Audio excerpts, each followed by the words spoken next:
মহাভারত স্বয়ংসম্পূর্ণ এই মহাকাব্যে যেমন আছে অধর্মের উপর ধর্মের বিজয়গাথা, তেমনই আছে জীবন দর্শনের মহাশিক্ষা, যা পৌরাণিক হয়েও চিরনতুন, যা আমাদের শেখায় জীবনে নিষ্কাম কর্মের মাহাত্ম্য। মহর্ষি বেদব্যাস দ্বারা রচিত এই মহাকাব্যের কিছু জানা অজানা কাহিনী শ্রোতাদের সামনে তুলে ধরাই হলো আমাদের এই ছোট্ট প্রচেষ্টার উদ্দেশ্য। আগের পর্ব অজ্ঞাতবাসের প্রারম্ভতে যা শুনেছেন তা একবার ছোট্ট করে মনে করিয়ে দিই। বনবাসের অন্তে এবার 1 বৎসর পাণ্ডবদের অজ্ঞাতবাসে কাটাতে হবে। অর্জুনের পরামর্শে মৎস্যরাজ্য নির্বাচিত হলো সেই অজ্ঞাতবাসের স্থান হিসাবে। যুধিষ্ঠির সহ সকল পাণ্ডব এবং দ্রৌপদী ছদ্মবেশ ধারণ করে একে একে এলেন মহারাজ বিরাটের রাজসভায়। নিজের পছন্দমতো কর্মে নিযুক্ত হলেন তারা।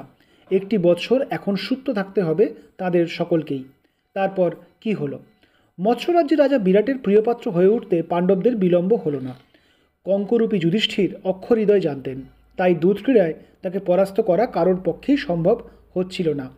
মহারাজ বিরাট পাশা খেলার প্রতি গভীরভাবে অনুরক্ত ছিলেন, তাই কঙ্কর সুচতুর ক্রীড়া দেখে তিনি সহজেই মুগ্ধ হয়ে গেলেন। অক্ষক্রীড়ায় লব্ধ ধন যুধিষ্ঠির রাজা বিরাটের অজ্ঞাতসারে ভ্রাতাদের দিতেন। ভীমও রন্ধনশালার থেকে উদ্বৃত্ত আনাজ, মাংস প্রভৃতি নিজের ভ্রাতাদের মধ্যে বিতরণ করতেন। রাজকুমারী উত্তরার থেকে প্রাপ্ত বস্ত্র বৃহন্নলারূপী অর্জুন ভ্রাতাদের মধ্যে ভাগ করে দিতেন। নকুল আর সহদেবও দুগ্ধজাত খাদ্য এবং অন্যান্য ধনসামগ্রী সকলের মধ্যে ভাগ করে নিতেন। এমনকি দ্রৌপদীও সময় অসময়ে এসে পাণ্ডবদের সাথে দেখাশোনা করে যেতেন। এইভাবে অজ্ঞাতবাসের 4 মাস অতিক্রান্ত হলো। একদা মৎস্যরাজ্যের রাজধানীতে প্রজাপিতা ব্রহ্মার উদ্দেশ্যে এক উৎসবের আয়োজন করা হলো মহাসমারোহে।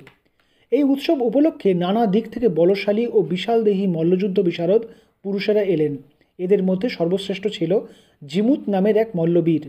সে প্রবল গর্জন করে বাকি সকল বীরকে তার সাথে যুদ্ধে আমন্ত্রণ করল, কিন্তু সকলেই ভয়ভীত হয়ে তার সাথে যুদ্ধে ইচ্ছুক হলো না।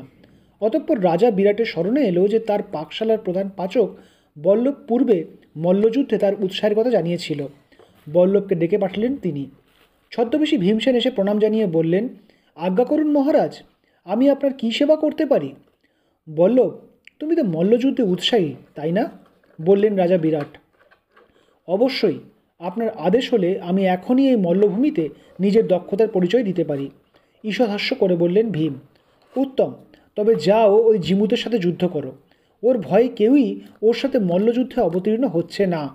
তুমি ওকে পরাস্ত করো, বললেন বিরাট।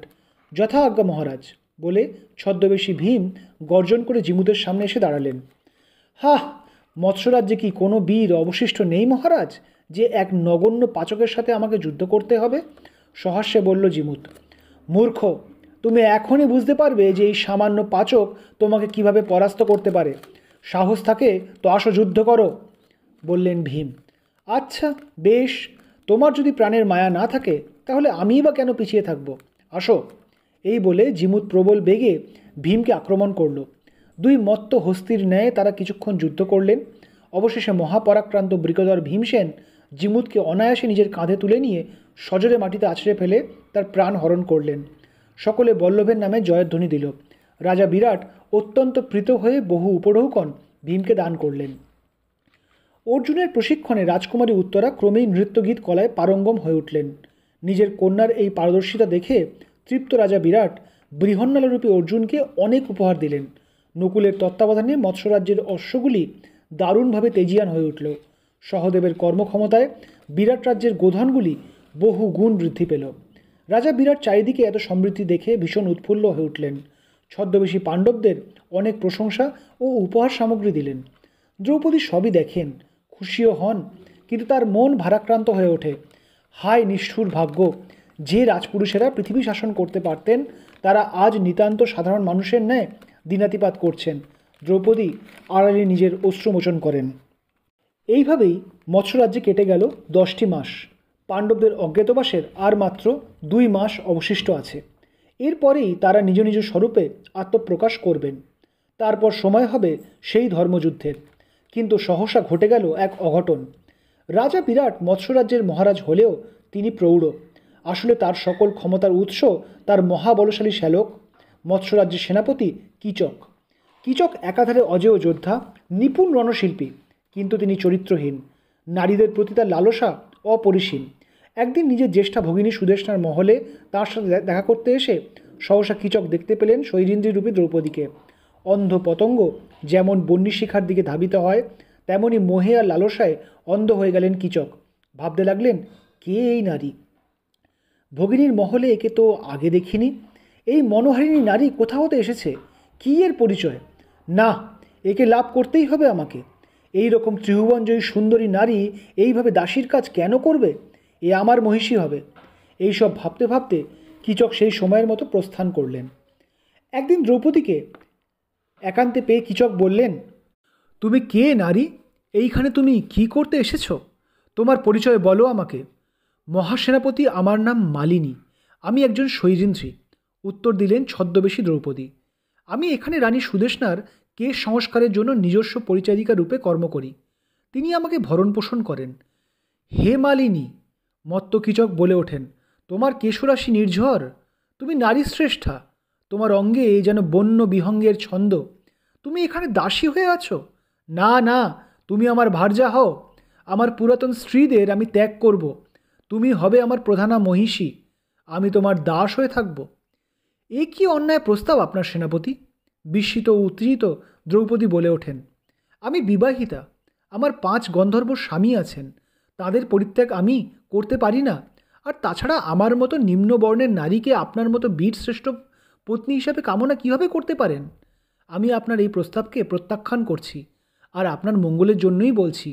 পুনরায় এই জাতীয় প্রস্তাব আমাকে দিলে আমার গন্ধর্ব পতিগণ আপনার প্রাণহরণ করতে পারেন।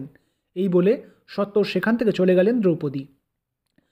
কিন্তু কীচক তখন মোহে আবিষ্ট, নিজের হিতের জ্ঞান নেই তার। দ্রৌপদীর থেকে প্রত্যাখ্যাত হয়ে তিনি এবার ভগিনী সুদেষ্ণার কাছে গিয়ে বললেন, শোনো ভগিনী, স্মরণ করো আমাদের বাল্যকালের কথা। তুমি সর্বদাই আমার সকল প্রার্থনা মঞ্জুর করতে। আমার একটি প্রার্থনা আছে জ্যেষ্ঠা, তোমার ওই দাসী মালিনী যাতে আমাকে ভজনা করে, তুমি তার ব্যবস্থা করো, নচেত এই দণ্ডে আমি প্রাণত্যাগ করতে বাধ্য হব। কিন্তু ভ্রাতা শৈরিন্দ্রী ওর 5 স্বামীর দ্বারা সর্বদা রক্ষিত থাকে, ওকে কামনা করলে তোমার জীবন সংশয় হতে পারে। ভীত সুদেষ্ণা বললেন, খে ওই 5 গন্ধর্বের কথা বলছো? অবহেলা বলে বললেন কীচক, আমি মহাবলশালী কীচক, আমাকে পরাস্ত করতে গেলে দেবতাদেরও ভীতি উপস্থিত হয়। ওই 5 গন্ধর্বকে আমি জমালয়ে প্রেরণ করব। কিন্তু যদি ওই শৈরিন্দ্রী আমাকে ভজনা না করে, তাহলে আমি স্বয়ং নিজের প্রাণ নেব। আর আমার বলেই তো তোমার পতি রাজা হয়ে আছে। তাই তুমি বলো ভগিনী, এক সামান্য দাসীর জন্য নিজের ভ্রাতা নিজের পত্নীকে হারাতে পারবে? না না, এমন বলো না, বললেন সুদেষ্ণা। বেশ, যাতে শৈরিন্দ্রী তোমার থেকে সুরা আনতে যায় তার ব্যবস্থা আমি করব। তোমার কক্ষে আজ নির্জন স্থানে তুমি ওকে সম্মত করিও তোমার মহিষী হতে। সুদেষ্ণার পরামর্শে কীচক নিজের ভবনে এসে অঢেল পান ভোজনের আয়োজন করলেন ও যথাসময়ে মহারানীকে নিজের গৃহে আমন্ত্রণ জানালেন। সুদেষ্ণা সেই আমন্ত্রণ পেয়ে দ্রৌপদীকে বললেন, মালিনী, তুমি একটিবার কীচকের গৃহে যাও, সেখান থেকে আমার জন্য পানীয় নিয়ে এসো, আমার বড়ই পিপাসা হয়েছে। মহারানী, আমি এই কাজ করতে পারবো না, বললেন দ্রৌপদী। কীচক আমাকে কুপ্রস্তাব দিয়েছেন, আমি তার গৃহে গেলে তিনি পুনরায় তাই করবেন। আপনাকে আমার শর্তের কথা জানিয়েছিলাম মহারানী, আমি ব্যভিচারিণী হতে পারবো না। আপনি অন্য দাসীদের প্রেরণ করুন। চিন্তা করো না মালিনী, আমি তোমাকে আশ্বাস দিচ্ছি যে আমার আদেশ নিয়ে তুমি ওখানে গেলে কীচক তোমার কোনোই অনিষ্ট করবে না, বললেন রানী সুদেষ্ণা। অতঃপর কোনো উপায়ান্তর না দেখে দ্রৌপদী সম্মত হলেন কীচকের ভবনে যেতে। কিন্তু যাওয়ার আগে নিজের রক্ষা নিমিত্ত তিনি ভগবান সূর্যের আরাধনা করলেন। দেব সূর্যের আদেশে এক রাক্ষস অগোচরে থেকে দ্রৌপদীর সুরক্ষা বিধান করতে লাগল। দ্রৌপদীকে নিজের কক্ষে আসতে দেখে স্বভাবতই উৎফুল্ল হয়ে উঠলেন কীচক। সহর্ষে নিজের 2 হস্ত ঘর্ষণ করে বলে উঠলেন, তুমি এসেছো মালিনী? বেশ বেশ, এই সকল ধনরত্ন, কুণ্ডল, গহনা, বস্ত্র সকলই তোমার জন্য আমি এনেছি। তুমি এ সকল গ্রহণ করে আমাকে কৃতার্থ করো। আসো, আমরা একত্রে এই দিব্য শয্যায় শয়ন করি। এ কি বলছেন আপনি সেনাপতি? ঘৃণায় কুঞ্চিত হয়ে গিয়ে বললেন দ্রৌপদী, আমি এখানে মহারানীর আদেশে পানীয় নিয়ে যেতে এসেছি। তুমি কেন পানীয় নিয়ে যাবে? অন্য দাসীরা তা করবে। এই বলে কীচক সহসা দ্রৌপদীর হাত ধরে নিজের দিকে টেনে আনলেন। দ্রৌপদী ঘৃণা ভরে কীচককে ধাক্কা দিয়ে মাটিতে ফেলে দিয়ে দৌড়ে মহারাজ বিরাটের রাজসভায় এসে উপস্থিত হলেন। কিন্তু তার পশ্চাতে সবেগে আসছিলেন কীচক। রাজসভায় দ্রৌপদীকে দেখেই তিনি ক্রুদ্ধ হয়ে দৌড়ে এসে দ্রৌপদীর কেস ধরে নিজের দিকে টেনে আনলেন এবং সজোরে পদাঘাত করলেন। দ্রৌপদীকে আক্রান্ত হতে দেখে সেই অদৃশ্য রাক্ষস সজোরে কীচককে আঘাত করল। কীচক ভূমিতে পতিত হলেন। দ্রৌপদীর এহেন হেনস্থার সময় কঙ্ক ছাড়াও বল্লভরূপী ভীম সেইখানেই উপস্থিত ছিলেন। তিনি ভয়ঙ্কর ক্রুদ্ধ হয়ে নিজের দন্ত ঘর্ষণ করতে লাগলেন। উত্তেজিত ভীমসেন তখনই কোনো অনর্থ না ঘটিয়ে ফেলেন, এই আশঙ্কায় কঙ্করূপী যুধিষ্ঠির নিজের পায়ের অঙ্গুষ্ঠ দ্বারা ভীমের পা স্পর্শ করে তাকে নিরস্ত করলেন। দ্রৌপদী রক্তবর্ণ চোখে তাদের দিকে একটিবার তাকিয়ে রাজা বিরাটকে লক্ষ্য করে বললেন, মহারাজ, এ কি আপনার বিচার?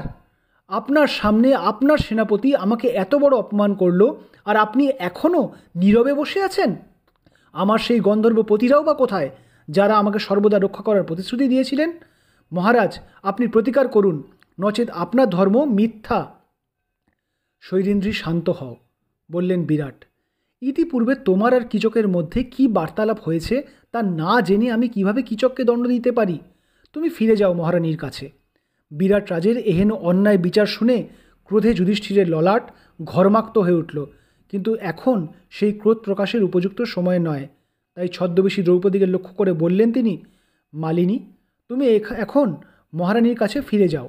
হয়তো এই সময় তোমার গন্ধর্ব পতিগণ ক্রোধের উপযুক্ত সময় বলে মনে করছেন না, নয়তো প্রতিশোধের জন্য তারা সত্বর এখানে উপস্থিত হতেন।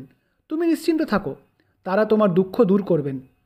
ব্রাহ্মণদেব, আপনি জানেন হয়তো আজ আমার যে দুরবস্থা তা আমার অতীব দয়ালু এবং দুধক্রীড়ে আসক্ত ব্যক্তিদের জন্যই হয়েছে। বেশ, আমিও প্রতীক্ষা করব সেই সময়ের যখন গন্ধর্বগণ আমার প্রতি অন্যায়ের সুবিচার করবেন।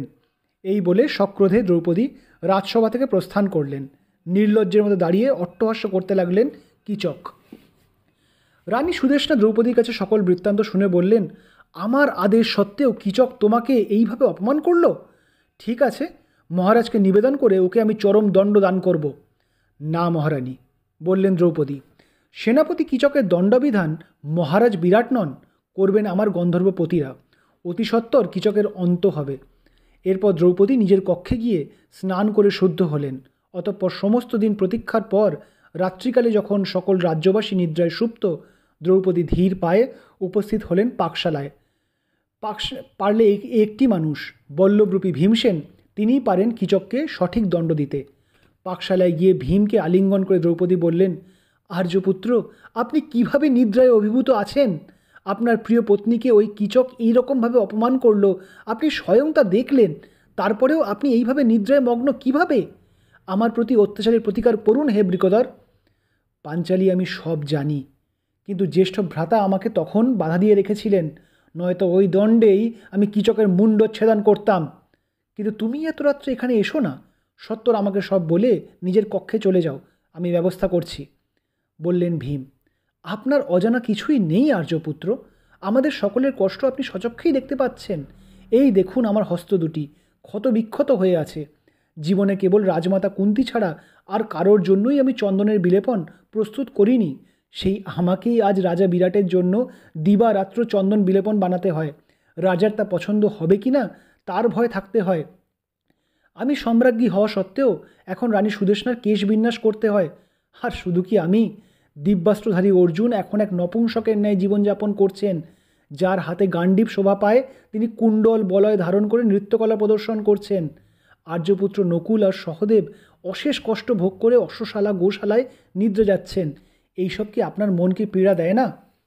ধিক আমার বাহুবলকে পাঞ্চালী, ধিক জ্যেষ্ঠ ভ্রাতার ন্যায় জ্ঞানকে। জ্যেষ্ঠ ভ্রাতা বাঁধন না দিলে আমি সেই দণ্ডেই কীচককে বধ করতাম। তোমার হস্তে ক্ষত দেখে আমার নিজেকে শাস্তি দিতে ইচ্ছা হচ্ছে। শোনো, এক কাজ করো, ওই দুরাত্মা কীচককে কাল তুমি রাজ নৃত্যশালায় আহ্বান জানাও, বললেন ভীমসেন। সেখানে কি হবে আর্যপুত্র? বিস্মিত দ্রৌপদী বললেন, তুমি কীচককে বলো যে তুমি ওর প্রস্তাবে সম্মত, কিন্তু তোমার গন্ধর্ব পতিদের ভয়ে সর্বসমক্ষে তুমি ওর প্রস্তাবে সম্মত হতে পারছো না। তাই কাল রাত্রে এক নির্জন নৃত্যশালায় কীচক যদি একাকী আসে, তো তুমি লোকচক্ষুর আড়ালে ওর মনোবাঞ্ছনা পূরণ করবে। ভয় নেই, তোমার স্থানে ওই নৃত্যশালায় আমি অপেক্ষা করব, বললেন ভীম। বৃকোদরের থেকে প্রতিশ্রুতি লাভ করে হৃষ্ট মনে দ্রৌপদী তার কক্ষে ফিরে গেলেন। পরদিন দ্রৌপদীকে সামনে দেখে দম্ভভরে কীচক বললেন, কই মালিনী, তোমার গন্ধর্ব পতিরা আমার ক্ষণই খোদিত করল না? শোনো, আমি প্রবল পরাক্রান্ত, তাই রাজা বিরাটও আমার বিরুদ্ধে কিছু বলতে সাহস পান না। যাক, সেসব কথা যাক, তুমি পুনরায় আমার প্রস্তাবটা ভেবে দেখো। তোমাকে আমি অঢেল সম্পদ, দাস দাসী, রথ প্রভৃতি দেব, তুমি আমার কামনা পূর্ণ করো। বেশ সেনাপতি, আপনি যা চান তাই হবে, বললেন দ্রৌপদী। তবে একটি শর্ত আছে।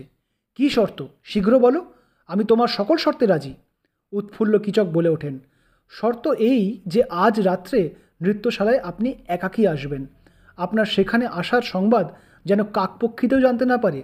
আপনি প্রবল পরাক্রান্ত, কিন্তু আমি অবলা। আমার পতিগণ হয়তো আমাকেই শাস্তি দেবেন, তাই লোকচক্ষুর আড়ালে আমি আপনার কামনা পূরণ করব। বললেন ছদ্মবেশী পাঞ্চালী। মাত্র এই কথা? হাহ, বলে ওঠেন কীচক। ঠিক আছে, তাই হবে। কেবল আমি আর তুমি জানবো এই গোপন অভিযানের কথা। আজ রাত্রে নৃত্যশালায় আমার অপেক্ষা করো। যথাসময়ে ঈষৎ মদবিহ্বল হয়ে কীচক এসে পৌঁছলেন সেই নৃত্যশালায়। দেখলেন কক্ষের মধ্যে একটি শয্যা, সেখানে কেউ একজন বসে আছেন। সমগ্র কক্ষ অন্ধকার, তাই কেবল ছায়া বোঝা যাচ্ছে। কীচকের আর অপেক্ষা হয় না, তিনি দৌড়ে গিয়ে সেই মানুষটিকে স্পর্শ করে বলতে লাগলেন, মালিনী, অবশেষে তুমি আমার কথা রাখলে। দেখো, তোমার কথা অনুযায়ী আমি একাকী এসেছি। তোমার গৃহে প্রতিশ্রুত সকল উপহারও আমি পাঠিয়ে দিয়েছি। আমি নিজে কন্দর্পকান্তি পুরুষ, তুমি সুখী হবে। আমার জীবন ধন্য হলো যে আপনি নিজ মুখে নিজের প্রশংসা করলেন। এই বলে ভীম উঠে দাঁড়ালেন। এতক্ষণ তিনি ওই অন্ধকার কক্ষে শয্যায় বসেছিলেন, তবে দুঃখ এটাই যে কেউ তা শুনতে পেল না। এই বলে তিনি সজোরে কীচককে পদাঘাত করলেন। পাপিষ্ঠ, তুই এত বড় নরাধম যে তুই পরস্ত্রীকে কুপ্রস্তাব দিস? ক্রুদ্ধ ভীমসেন বলে উঠলেন, আজ তোকে এমনভাবে হত্যা করব যে যা দেখে রানী সুদেষ্ণা, মহারাজ বিরাট সহ সকলের হৃৎকম্প হবে। এই বলে তিনি আর কীচক ঘোর যুদ্ধে রত হলেন। দুজনেই প্রায় সমান বলশালী, কিন্তু মহাবীর ভীমের কৌশলের সামনে কীচক দীর্ঘ সময় দাঁড়াতে পারলেন না।